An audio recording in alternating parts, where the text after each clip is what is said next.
Gurazala YCP TDP అభ్యర్థుల మధ్య డైలాగులు పేలుతున్నాయి. సై అంటే సై అంటున్నారు నేతలు. ఓడిపోతే రాజకీయ సన్యాసం తీసుకుంటామంటూ ఓపెన్ ఛాలెంజ్లు చేసుకుంటున్నారు. ఎరపతినేని కాసు మహేష్ మధ్య జరిగిన డైలాగ్ వార్ ఒకసారి చూద్దాం. రాజకీయాల్లో వచ్చే ఎన్నికల్లో నేను ఓడిపోతే రాజకీయాల నుంచి మానుకుంటాను.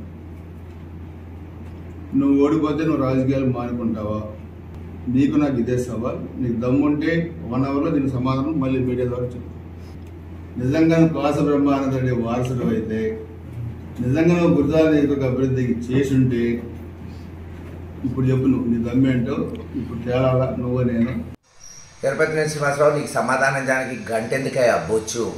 నా దమ్మేందో మొన్న ఎలక్షన్స్లో చూపెట్టా, రేపు చూపెడతా. రేపు మళ్ళీ నిన్ను ఓడించి శాశ్వతంగా రాజకీయాల నుంచి రిటైర్ చేసి గుంటూరు పంపిస్తా.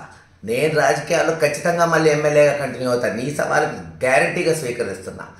ఓడిపోతే ఖచ్చితంగా రాజకీయాలు వదులుకుంటా. నువ్వు చెప్పేది